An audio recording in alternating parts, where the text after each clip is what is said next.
called, this is the first imagination test.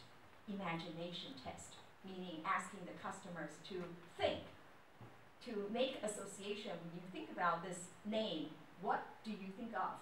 As soon as, what association can you make? It shouldn't be direct association. It should be indirect, so it's suggestive, creative.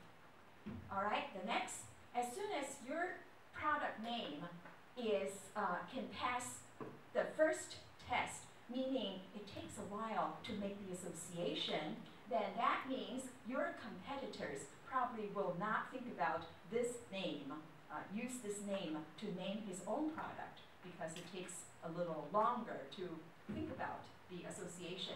Again, your competitors cannot feel the needs to use the same name like iPhone, so they will not use it. If they don't have the need, they won't use it to name their own product. That's the third one, the competitor's use test. Of course, you can also look up in the dictionary to find the meaning of the name. All right. Basically, when the judge comes to make the final decision, the group told us, in McDonald's case, the judge said, okay, McDonald won, but in iPhone's case, it's IF won. Sometimes, you just have to pray very hard, because the judges sometimes use their own intuition. They just feel like it. This is right, that's wrong. That's the judge's intuition. Intuition is the ultimate judgment, unfortunately. That's why I said, settle the dispute before you are going to the courtroom. Don't go there if you can settle it outside of the courtroom. Finally, the very last category, fanciful names, are really the names you should try very hard to create for your product. Okay? In other words, you cannot make any association when you look at, for example, Sanka. Sanka. Well, Sanka's coffee. You actually, without knowing Sanka is a coffee, you really cannot make the connection, right? That's fanciful and arbitrary name. There's no natural association between the form and the meaning. Okay, so it's, say, camel. Camel, it's a cigarette, right? Cannot make that association either. So that's a good name, fanciful, arbitrary, and should be protected. The same with Shell, as gasoline. So, where's the battlefield? Among the four categories, the battlefield is really in the second, which is descriptive name.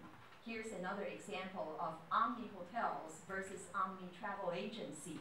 According to Jemima doctrine, Aunt Jemima doctrine, travel agency is too closely related to hotels, right? So, as a result, the Omni Travel Agency was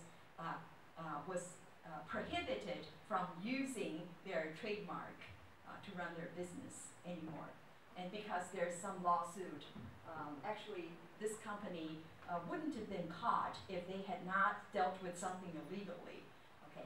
Because they had some problem, and then Omni Hotels decided, I need to trace what they were doing, and then decided, nope, any company which named their product or company as Omni should be banned. So there's an injunction against using of Omni. So, okay, finally, the law of trademarks is ultimately about reference. When you say McSleep, what does Mc refer to? McDonald, or not, okay? Or iCash, what does I refer to? Nothing, for now, but maybe in the future, Apple, all right? So it's essentially about reference. What does it refer to? Okay, finally, misconception about trademarks. Many people feel, just like group 4 said, if you register first, you should be protected. That's misconception, right? It's not that if you register first, you have the right to use the name. actually the strength of your mark. In other words, do you have a strong mark or a weak mark? What is a strong